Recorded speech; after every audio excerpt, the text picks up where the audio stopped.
Oke, jadi pada tugas ketiga ini kita bakalan belajar mengenai geokronologi dan juga batuan beku dan juga batuan metamorf.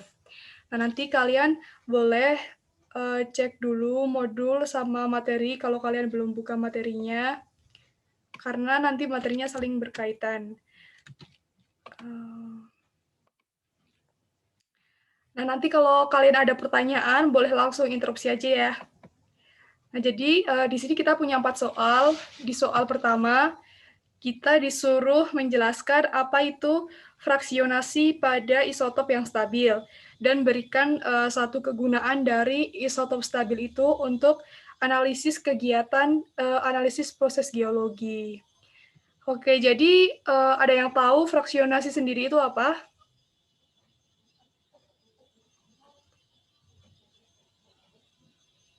Ada yang mau coba jawab? Satu orang aja, fraksionasi.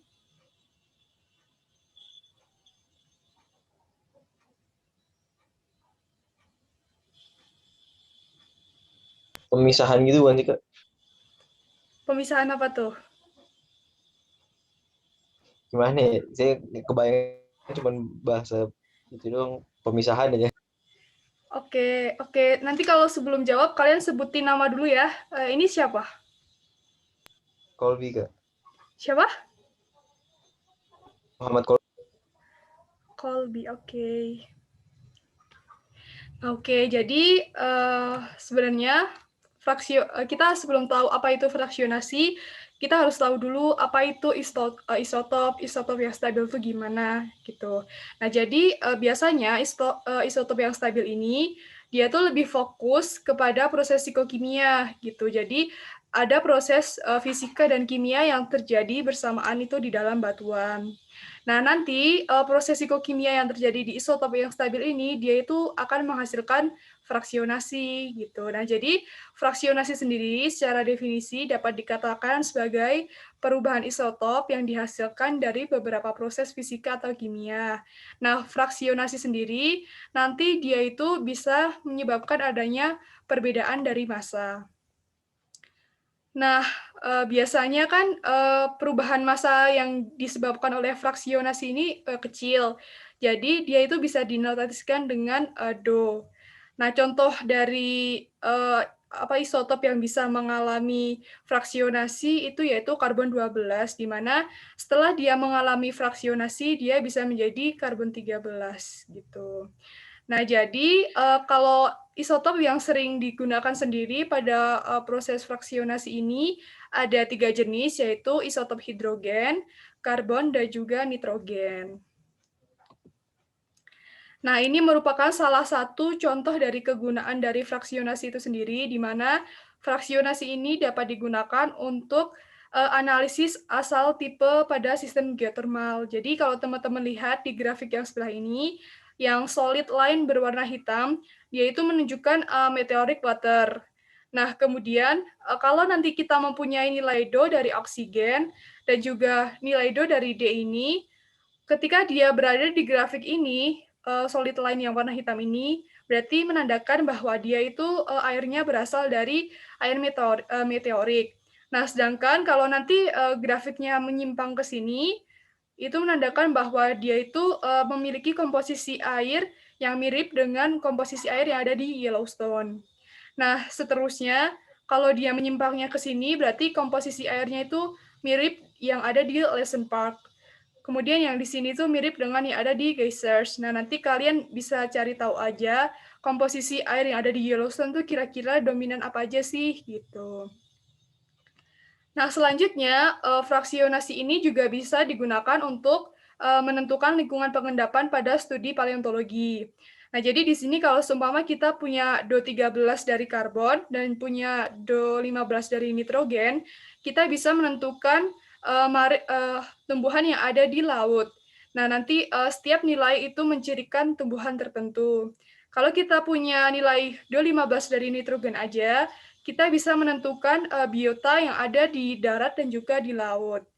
Kalau kita punya nilai Do13 dari karbon, kita juga bisa menentukan biota yang ada di darat dan di laut, dengan mengklasifikasikan apakah dia itu termasuk ke herbivora, karnivora, ataupun secondary karnivora gitu. Nah, dari fraksionasi ini ada yang mau ditanyakan? Atau bisa kita lanjut? Bisa, Kak. Oke. Nah, selanjutnya di soal nomor 1B. Ada yang tahu nggak apa sih dasarnya dari kita melakukan carbon dating? Dan biasanya sampel seperti apa sih yang cocok digunakan untuk carbon dating sendiri? Yuk, ada yang mau jawab?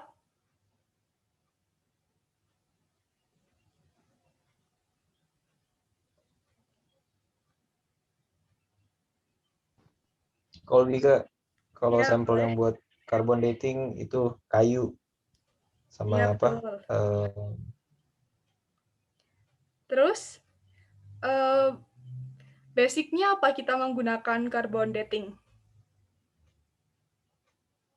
pakai ini isotop, karena isotop ya. Apa namanya? Karen sama dokter, Kak. Dokternya sih. Oke, nah biasanya dia isotopnya tuh berupa unsur apa? Karbon 14, Kak.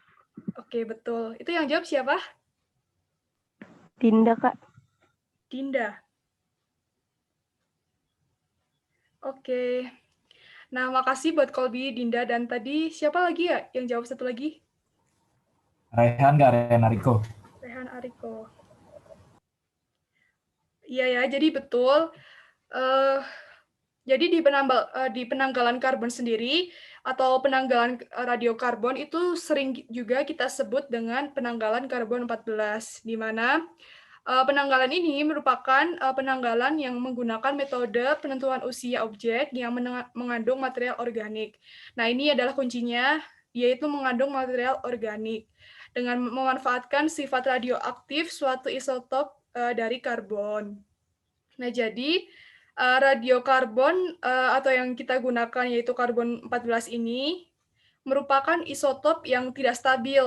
Nah, jadi kalau dia isotopnya tidak stabil, dia itu bisa menghasilkan dokter gitu ya. Dan dia itu bersifat radioaktif. Nah, contohnya dari isotop yang stabil sendiri itu kalau di karbon ada karbon 12 dan karbon 13. Nah, biasanya karbon 14 ini dia itu dihasilkan dari interaksi antara sinar kosmik dan juga nitrogen yang ada di atmosfer. Nah, biasanya akibat reaksi tersebut nanti dia itu jadi cepat teroksidasi di udara. Kemudian akan membentuk suatu karbon dioksida dan nanti dia itu akan masuk ke dalam siklus karbon global. Nah, ini adalah siklus karbon globalnya. Jadi setelah tadi si nitrogen itu bereaksi dengan sinar kosmik, dia menghasilkan karbon 14 seperti ini.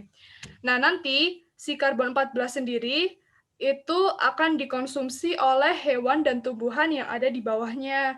Nah, nanti makanya kalau hewan tumbuhannya itu nanti mati, biasanya di dalam hewan dan tumbuhan itu dia mengandung si karbon 14 ini. Nah, basic dari karbon di tumbuhan dan hewan yang sudah mati, itulah yang nanti akan kita gunakan menjadi tools untuk kita melakukan radiokarbon dating. Nah, biasanya untuk waktunya sendiri, range-nya itu termasuk singkat untuk penanggalan karbon ini. Biasanya itu sekitar 5.730 atau yang paling tua itu sekitar 50.000. Nah, jadi nanti untuk type dari sampel yang kita gunakan untuk penanggalan radioaktif sendiri itu biasanya semua unsur yang mengandung unsur karbon, baik itu fosil ataupun baik fosil tumbuhan maupun fosil hewan. Jadi kalau materi itu tidak mengandung unsur karbon, maka materi itu tidak bisa dilakukan penanggalan menggunakan radioaktif karbon. Oke, nah dari penanggalan ini masih bisa dipahami ya? Bisa, Kak. Oke, nah selanjutnya kita akan beralih ke soal yang C. Di sini kita disuruh menjelaskan mengenai polimerisasi silika dan juga trennya terhadap reaksi Bowen. Nah, jadi kita harus tahu dulu silika itu bagaimana susunannya. Nah, jadi kursorku kelihatan nggak? Kelihatan nggak? Oke, nah jadi biasanya si silika ini dia itu terdiri dari satu unsur silika atau Si dan dikelilingi oleh 4 atom oksigen. Nah, antara atom Si dan O biasanya dia itu berikatan secara kovalen. Nah, kemudian kalau terdiri dari satu Si dan 4 O itu biasanya kita sebut juga dengan monomer atau bisa juga disebut dengan silika tetrahedral. Nah, kemudian nanti si atom O ini ketika dia tidak punya ikatan dengan unsur lainnya, kita sebut dengan non-bridging oksigen. Tapi kalau si O ini nanti dia berikatan dengan unsur lainnya seperti Si, kita bisa juga sebut dengan bridging oksigen. Nah, nanti apa pengaruhnya dari polimerisasi ini? Jadi nanti polimerisasi ini bisa mempengaruhi keasaman dari suatu melt, kemudian viskositas, dan juga bulk dari kristalnya. Nah, jadi kalau kita mempunyai bentuk sederhana seperti monomer saja, itu biasanya kita bisa temukan di ortosilika seperti mineral olivin. Karena kan olivin kan pada dasarnya dia itu terbentuk pertama kali. Jadi kalau terbentuk pertama kali biasanya dia memiliki struktur yang lebih sederhana karena belum mendapatkan pengaruh dari aktivitas lainnya. Nah, nanti kalau dia semakin panjang rantainya atau semakin kompleks, biasanya dia itu bisa membentuk network silika ini, framework silika. Nah, biasanya itu ditemukan di mineral yang sudah mengalami banyak diferensiasi magma, seperti ortoklas pada feldspar. Nah, ini contohnya, ini adalah strukturnya. Nah, nanti ini kalian bisa baca-baca lagi. Nah, jadi kalau kita lihat di deret bawaan, olivin dan juga Ca plagioklas itu dia memiliki struktur yang lebih sederhana atau biasanya berupa monomer karena dia terbentuk pertama kali. Nanti semakin dipengaruhi oleh suhu dan temperatur, nanti itu susunannya dia akan semakin kompleks gitu. Nah, selanjutnya di soal yang D kita disuruh menjelaskan mengenai efek dari kation substitusi pada melt crystallization. Oke, di soal sebelumnya ada yang masih ingin ditanyakan?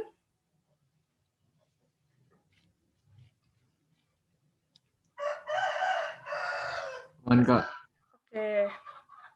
Oke, sekarang kita lanjutkan dulu. Nah, jadi dari efek kation ini, dia itu bisa mempengaruhi series yang ada di deret bawaan ini. Nah, kita kan tahu kalau series bawaan itu ada 2 jenis, yaitu yang discontinue dan juga yang continue. Kalau yang discontinue dari olivin sampai biotit, kalau yang continue dari yang plagioklasnya kayak akan Ca hingga plagioklasnya itu kayak akan unsur Na. Nah, biasanya ion ini tuh kation yang tersubstitusi atau tertukar itu biasanya terjadi akibat adanya proses difusi, di mana difusi sendiri itu merupakan proses perubahan konsentrasi dalam jarak tertentu akibat atomnya itu saling bertukar, karena dia itu memiliki jari-jari ionik yang berukuran hampir sama. Gitu. Nah, jadi kalau kita lihat unsur besi dan magnesium, dia itu memiliki jari-jari ionik yang muatannya itu cukup mirip, begitupun juga dengan unsur Ca dan juga Na. Nah, jadi kalau kita lihat pada deret yang discontinue ini, ion yang dapat mengalami substitusi yaitu ion Mg2+ dan juga Fe2+. Nah, nanti kalau ion ini mengalami substitusi, dia itu bisa mempengaruhi termodinamika dan kesetimbangan dari meltnya, sehingga dia itu akan memaksa kristal untuk membentuk struktur yang baru. Sedangkan kalau kita lihat di deret yang continuous ini, kan dia tuh susunannya atau unsur kimianya itu CaL2, Si2O8. Begitu sampai bawah itu hampir sama, tapi yang berganti itu hanya Ca dan juga Na. Nah, berarti nanti ion yang bisa tersubstitusi sendiri yaitu unsur ion Ca2+ dan juga Na+. Nah, kalau kita lihat pada unsur yang continue ini biasanya ion dari Ca dan juga Na itu dia tidak memaksa untuk terjadinya rearrangement dari kristalnya sehingga struktur kristalnya itu tidak harus berubah. Oke, nah ini di soal terakhir yang nomor 1, kita disuruh menjelaskan mengenai perbedaan fasies dari metamorfisme grade. Ada yang mau jelasin metamorfisme itu sendiri apa?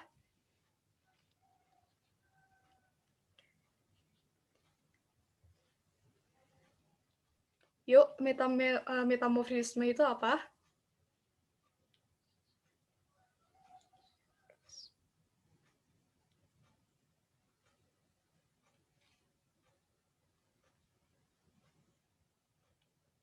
Pembentukan batuan metamorf, Kak.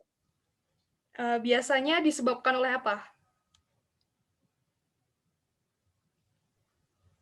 Suhu dan Hubungan pressure sama ya itu benar Colby. Oke, biasanya syaratnya seperti apa sih pressure dan temperatur dari batuan metamorf itu? tinggi, Kak. Keduanya tinggi sih Kak. Oke, betul ya. Jadi metamorfisme sendiri itu merupakan jumlah dari proses yang bekerja di bawah zona pelapukan biasanya. Itu akibat adanya rekristalisasi dari mineral batuan. Tapi rekristalisasi ini berupa solid ke solid, bukan dari solid menjadi matte lagi gitu, enggak. Jadi dari solid langsung ke solid lagi. Nah, biasanya metamorfisme itu disebabkan oleh suhu dan tekanan yang tinggi, seperti yang tadi sudah disebutkan oleh teman kalian, dan juga biasanya dipengaruhi oleh lingkungan kimianya. Nah, hal ini itu membuat perkumpulan dari mineral yang stabil secara kimia dan fisika itu muncul kesetimbangan baru di mana mineral itu biasanya tersusun ulang menjadi struktur yang lebih stabil. Nah, jadi nanti dari metamorfisme itu bisa kita bagi menjadi beberapa grade, di mana kalau grade metamorfisme sendiri itu bisa kita definisikan sebagai skala yang menotasikan level dari suhu dan tekanan yang terlibat dalam pembentukan partikular batuan metamorf. Nah, si grade dari metamorf ini juga nantinya bisa menunjukkan di tatanan tektonik seperti apa sih nanti itu batuan tersebut bisa terbentuk. Nah, jadi kalau kita lihat di diagram itu menjelaskan mengenai suhu, tekanan, dan juga kedalaman.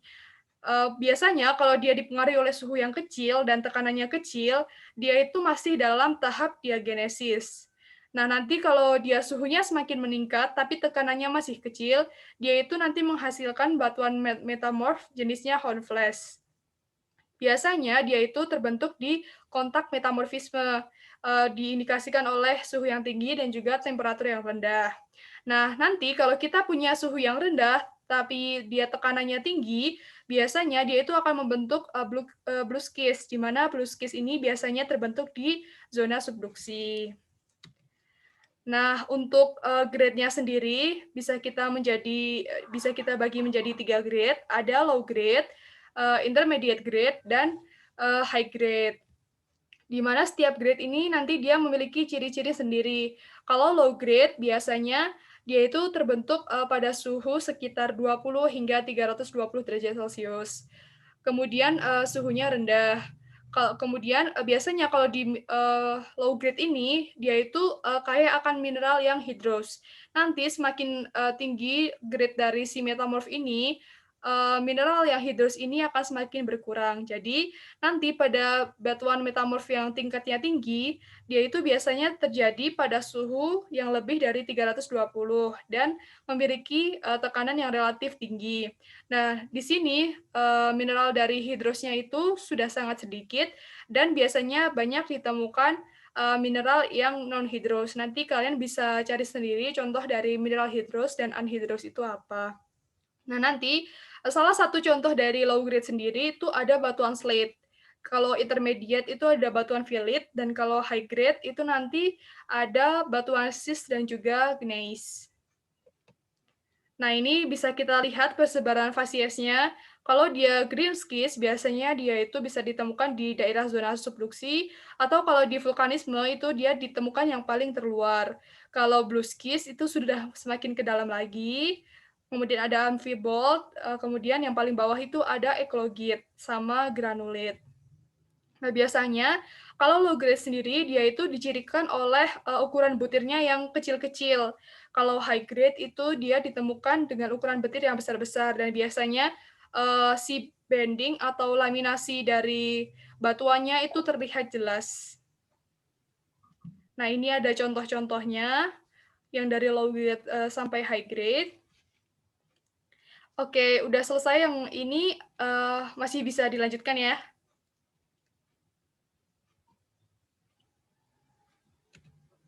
Nah, selanjutnya kita akan lanjut ke soal nomor 2. Di sini kita tuh cuma suruh menentukan apakah itu benar atau pernyataan itu salah.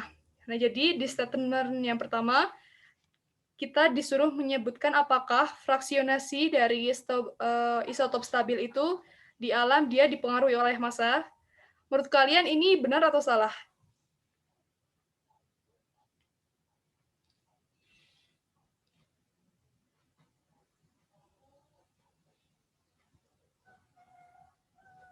Gimana?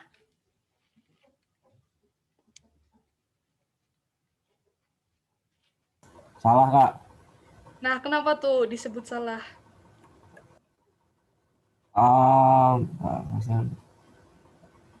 Sebenarnya bukan mass dependent. Apa ya? Aku agak lupa sih, Kak. Tapi seingatku bukan mass dependent deh. Oke, ini siapa? Itu, Kak. Renariko. Riko, oke.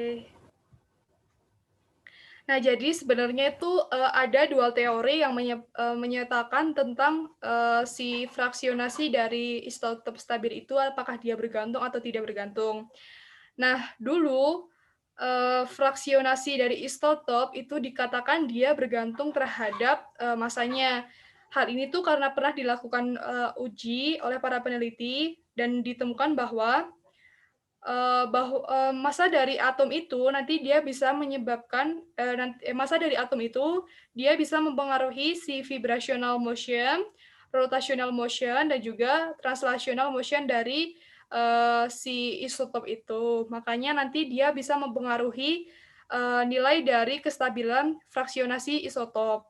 Nah, tapi setelah itu ada peneliti lagi yang menguji bahwa salah satunya dilakukan uji pada isotop sulfur, dia itu menyimpulkan bahwa massa yang ada pada fraksionasi yang terjadi di 2.500 tahun yang lalu itu memperlihatkan bahwa si isotop sulfur ini dia itu tidak bergantung pada si massanya. Jadi nanti kalian bisa sebutkan bahwa itu partially true atau kalian juga bisa sebutkan kalau itu false, tergantung dari opini kalian. Nah, ini jadi kayak gini, uji yang terbaru itu menyatakan bahwa sulfur yang ditemukan pada 2.500 tahun yang lalu itu dia itu tidak bergantung pada si massa atom, ditujukan oleh si anomali ini yang terlalu tinggi. Nah, kalau dia anomalinya rendah, berarti dia itu antara massa dan juga fraksionasi isotop itu berhubungan.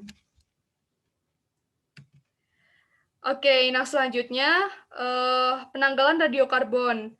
Apakah penanggalan radiokarbon itu bisa digunakan untuk melakukan penanggalan pada artefak dan juga batuan? Ada yang tahu? Dan kenapa alasannya?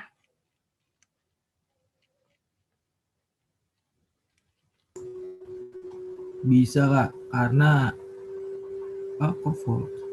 Kalau menurutku bisa sih, Kak. Oke, Karena Kalau dia menurut Sama saya dulu. artefak kan bukan bahan organik ya kak. Ya, betul. Ini siapa yang Oh jawab? lanjut kok, sorry. oh ya udah kalau dulu. Ariko ya, Ariko. Ariko sama siapa? Sama Colby sih. Kalau nggak apa tuh, kalau biaya dulu nggak apa. Oke, siapa? Terserah deh siapa dulu dan jelaskan alasan dari kalian. Gue jawab ya kok ya. Oke. Oke. Kalau menurut saya, kalau untuk artefak enggak sih kak, karena artefak itu kan bukan ini ya, bukan barang organik ya kak. Jadi untuk tapi ini radiokarbon ya? Iya benar. Karena kalau karbon kan untuk itu doang kan, perbahan organik. Ya betul. Nah, kalau menurut Ariko gimana? Kalau menurutku bisa sih, Kak, karena batu dan artefak itu sebenarnya tergantung artefaknya apa sih. Jadi kayak misalkan artefak itu mempunyai unsur yang bisa didetek, ditrace lagi itu bisa gitu. Dan kalau material organik kalau menurutku kan kayak fosil aja sebenarnya material organiknya yang itu kan dari karbon juga ya, maksudnya kayak tulang gitu ya. Sedangkan yang material-material yang kayak halus gitu udah rusak oleh pelapukan kayak gitu sih kan. Oke, jadi sebenarnya poin dari kalian tuh betul. Jadi kalau radiokarbon kan kita melakukan penanggalan menggunakan unsur karbon 14 seperti yang tadi sudah dijelaskan. Nah, biasanya syaratnya itu dia tuh materialnya harus mengandung unsur karbon. Nanti kalau seumpama artefaknya mengandung unsur karbon ya berarti dia bisa dilakukan dating, tapi secara garis besar kalau artefaknya itu tidak mengandung unsur karbon, maka dia itu tidak bisa dilakukan dating radiokarbon. Begitu juga dengan batuan. Tapi kan biasanya si artefak sama batuan ini dia kebanyakan sedikit sekali yang mengandung unsur karbon.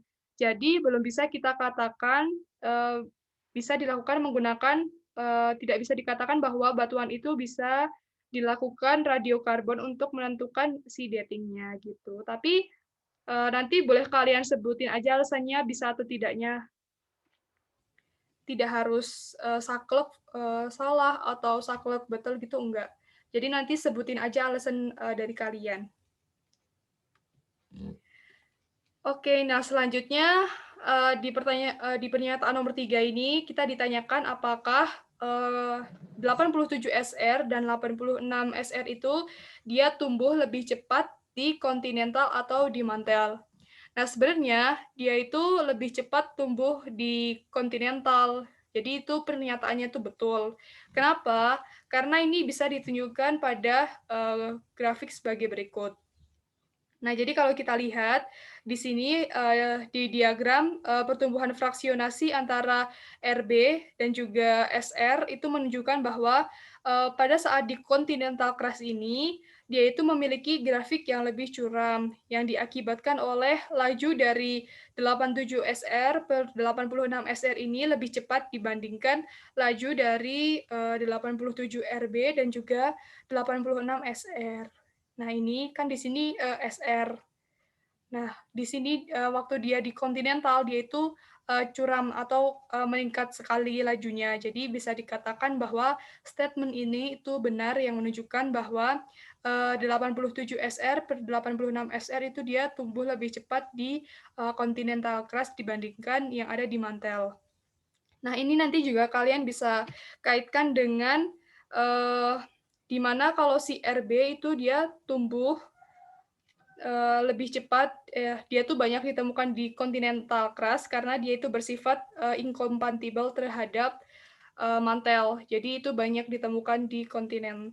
Nah, nanti unsur incompatible sendiri itu apa? Jadi kalau unsur incompatible dia itu kan lebih suka menjadi fluidnya atau lebih tertarik kepada si magmanya. Kalau unsur compatible biasanya dia itu lebih tertarik untuk menjadi si kristalnya. Jadi pada intinya statement itu benar bisa ditunjukkan dari grafik ini. Oke, nah selanjutnya kita lanjut ke soal nomor 3. Oh iya, jadi di soal nomor 3, yang pertama kan kita suruh menurunkan persamaan dari reaksi dating antara SM dan juga ND. Di soal nomor A.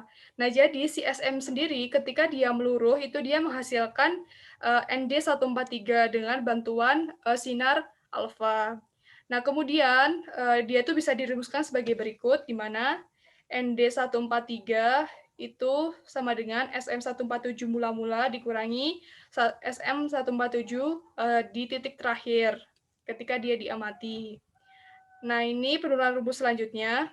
Nah, tapi biasanya SM147 itu jarang digunakan dalam geological dating. Makanya kita menggunakan rumus yang baru, yaitu rumus sebagai berikut. Nah, ini nanti kalian bisa cek penurunan rumusnya di buku GIL. Nah, nanti rumus akhir yang akan kita gunakan tuh yang ini, di mana 143 ND per 144 ND pada waktu yang sudah kita tentukan, itu sama dengan 143 ND per 144 ND pada waktu mula-mula ditambah ini. Itu untuk soal yang A. Nah, kemudian kita suruh menentukan apa sih alasan utama kita itu menggunakan dating ini dibandingkan dating yang lain. Nah, berdasarkan paper yang sudah ditulis oleh ini Gerald dan teman-teman, itu disebutkan bahwa SM147 ini dia itu memiliki waktu paruh yang panjang, sehingga dia itu cocok untuk batuan yang berumur tua sekali, seperti batuan yang berumur Prekambrian. Nah, ini juga ditambahkan bahwa intrusi montana itu merupakan batuan berumur Archean, di mana termasuk Prekambrian itu dapat dideteksi menggunakan si dating SM per ND ini. Oke, nah selanjutnya kita disuruh memplot mineral isokron untuk sampel ini. Jadi kan kita punya sampel STL1 sampai 4 nih, ada tipenya sendiri-sendiri.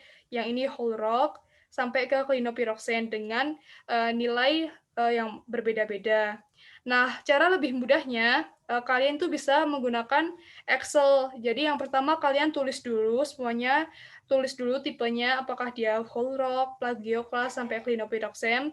Nah, kemudian kita menggunakan persamaan Y sama dengan MX plus C, di mana Y itu merupakan ini 143 ND per 144 ND, kemudian C-nya yang ini, waktunya inisial, kemudian X-nya itu ini, dan M-nya itu ini.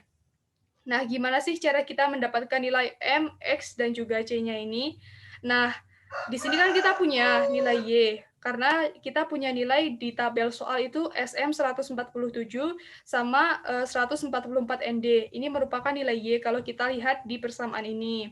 Nah, kemudian kita juga punya nilai X, karena di sini kita punya, ini harusnya SM ya, SM147 sama ND 144. Nah, hasilnya tuh ini. Nah, ini kita masukkan aja. Kita punya nilai Y dan punya nilai X. Kemudian kita bisa langsung gunakan pemelotikan. Nanti untuk yang kolom dan yang Y ini dan juga kolom yang X kalian blok aja. Terus nanti kalian munculkan grafiknya. Nah, nanti kan kalau udah kalian munculkan persamaannya, nanti kita punya persamaan Y sama dengan 0, sekian X ditambah ini. Nah, jadi ini itu merupakan nilai dari M-nya, kemudian ini itu merupakan nilai dari J-nya. Ini untuk soal yang ketiga. Nah, soal yang selanjutnya, kalau kita suruh menentukan umurnya, kita gunakan kembali persamaan ini. Jadi kan kita udah punya tuh nilai dari Y sama dengan MX plus C-nya itu.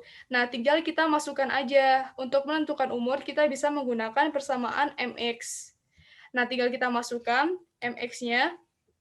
Jadi kita punya rumus M sama dengan ini ya, M-nya tuh pangkat ini SMT dikurangi 1. Nah, kemudian tinggal kita pindahkan ruas aja yang minus 1 ini ke sini menjadi M plus 1. Nah, atau kalian lebih mudahnya lagi, kalian menggunakan Excel. Tinggal kalian masukkan aja. Kan kita punya gradien M kan? M itu kan di sini, MX. Berarti kita punya nilai M-nya 0,0178. Nah, kemudian kan di sini setelah diturunkan dia menjadi M plus 1. Berarti tinggal kita tambahkan aja. Kemudian di K konstan ini yang sudah diketahui di soal itu 6,54 dikali 10 pangkat minus 12. Nah, tinggal kita hitung aja tuh sama dengan ln dari gradien plus 1 dibagi gradien. Itu nanti kalian udah ketemu hasilnya di Excel. Nanti kalau kalian kurang yakin, kalian bisa hitung manual tuh. Kan kita udah punya M plus 1 sama dengan E pangkat decay konstannya ini. Oh ya, ini decay konstannya min 12 ya, bukan min 14. Ini tipe. Nah, tinggal kita masukkan aja tadi M plus 1-nya kita punya ini, kemudian E dipangkatkan decay konstannya. Nah, untuk menghilangkan nilai E kan berarti kita lenkan tuh kedua sisinya. Menjadi len ini sama dengan sekian. Nah, nanti T-nya berarti tinggal kita bagi aja antara len dari 1 plus M ini dibagi dengan len decay konstannya. Gitu. Nanti hasilnya ini. Nah, hasil ini tuh akan sama ketika kalian melakukan perhitungan dengan Excel juga. Oke, di perhitungan ini, apakah masih ada yang bingung?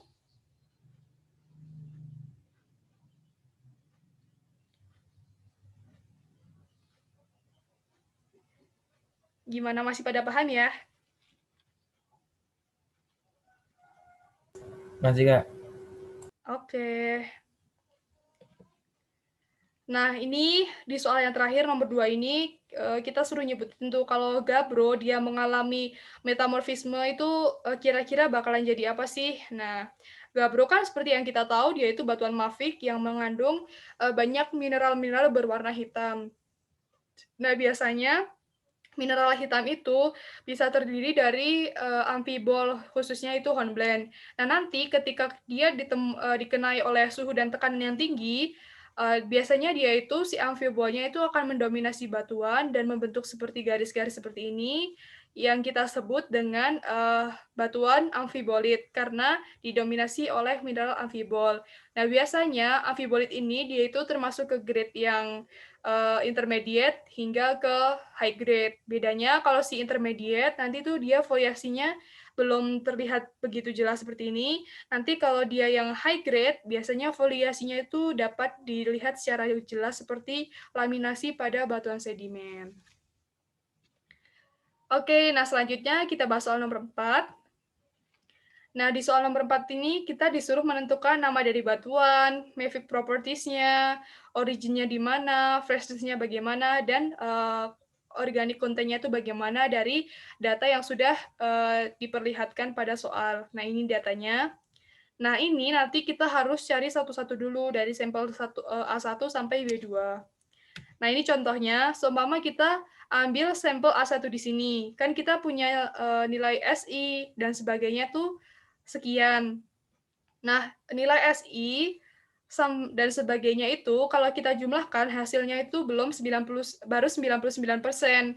Nah, karena dia belum 100%, maka harus kita lakukan normalisasi dulu. Nah, bagaimana cara melakukan normalisasi untuk anhidrosnya sendiri? Nah, kita bagikan WT ini, WT dari SI, AL, TI, dibagi dengan total dari senyawa ini, dikurangi dengan LOI-nya. Karena LOI inilah yang membuat senyawa itu menjadi bersifat hidros. Makanya untuk membuat anhidros, maka dia bagi dulu dengan total dikurangi dengan LOI-nya.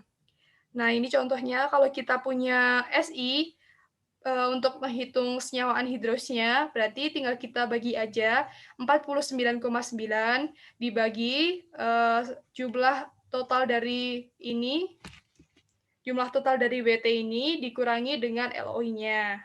Nah, nanti hasilnya sekian. Nah, nanti kalian juga cantumkan Excel kalian di pengumpulannya. Nah, nanti kan untuk menentukan nama batuannya, kita bisa menggunakan diagram SI, kemudian Na2K. Jadi, unsur penting yang harus kita cari itu hanya SI sama Na2 dan K2O-nya. Nah, nanti setelah ini yang kita gunakan itu unsur yang sudah anhidrous. Nah, jadi ini berarti tinggal kita jumlahkan aja antara anhidrous dari K2O dan juga anhidrous dari Na2O-nya. Nanti kita plotting di diagram ini.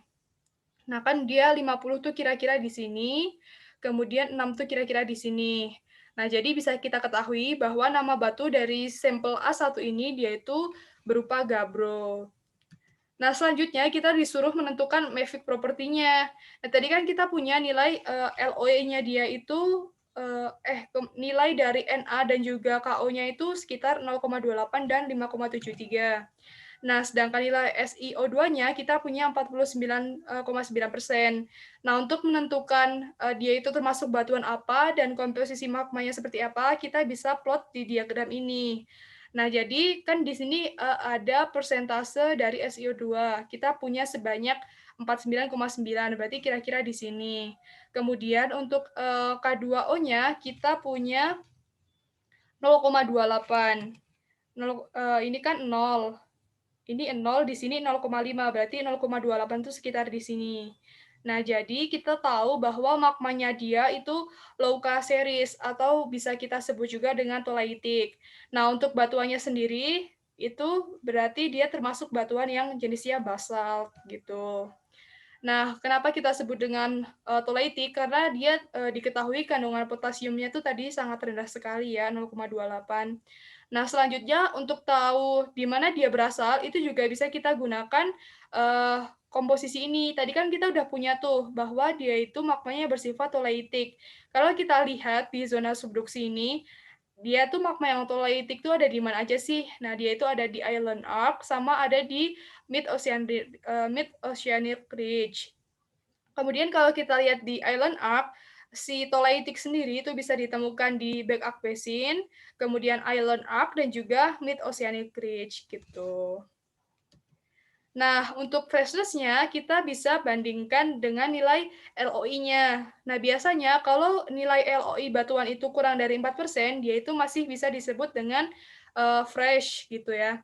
Nah, karena LOI di sampel A1 ini dia sebesar 0,08%, maka sampel ini masih bisa kita sebut dengan fresh atau dia itu belum mengalami pelapukannya. Nah, ini karbon konten ya harusnya, organik kontennya. Nah, organik konten itu juga bisa kita lihat dari nilai LOI-nya. Ketika dia nilai LOI-nya itu sangat rendah, itu bisa dikatakan bahwa karbon kontennya itu sangat sedikit. Nah, nanti berapa batasannya kalian bisa cari di buku Gill dan juga White untuk berapa batasan disebut dengan organiknya rendah, organiknya sedang, atau organiknya tinggi.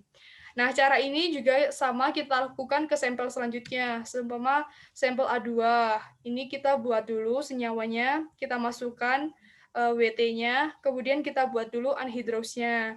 Seperti yang tadi, untuk menghitung anhidrous itu berarti sama dengan, seumpama SiO2 ini berarti sama dengan 48,2 dibagi, totalnya itu 99,2, dikurangi LOI-nya itu 2,07. Dikalikan 100%. Nah, ini hasilnya. Kemudian nanti untuk menentukan nama batuannya, kita plot menggunakan diagram SiO2, Na2, dan K2O. Berarti tinggal kita pakai SiO2 yang sudah anhidrous ini di pemlotingan dan juga jumlah dari Na2O dan juga K2O. Nah, kalau kita lihat si sampel A2 ini, dia juga nama batuannya itu masih tergolong gabbro. Nah, begitu juga dengan sampel B1, B2, nah, nanti untuk menentukan Mavic property-nya, kalian menggunakan grafik yang ini. Nanti kalian cari tahu dulu berapa nilai dari WT-nya sama SiO2-nya. Nah, tapi kalau di sini kita pakainya yang bukan anhidrous. Jadi kita pakai komposisi mula-mulanya. Kalau untuk yang Mavic property-nya. Nah, nanti kan kalian udah tahu magmanya. Nah, magma ini nanti kalian plot di sini untuk menentukan origin dari regionnya. Nah, nanti untuk menentukan freshness-nya kalian lihat dari LOI-nya, dan juga untuk yang organic content-nya kalian tentukan dari LOI-nya. Nah, kalau udah nanti kalian tinggal itu deh, kasih interpretasi kalian. Nanti kalau seumpama gabbro tuh kira-kira dia terbentuknya di tatanan tektonik seperti apa sih, gitu. Dan seterusnya. Udah deh, udah selesai. Ada yang mau ditanyakan?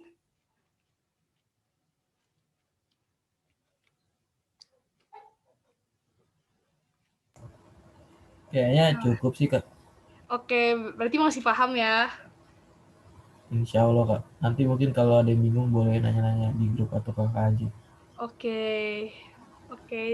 Nanti kalau ada yang bingung boleh ditanyakan aja di grup. Jangan lupa ini deadline-nya besok Jumat.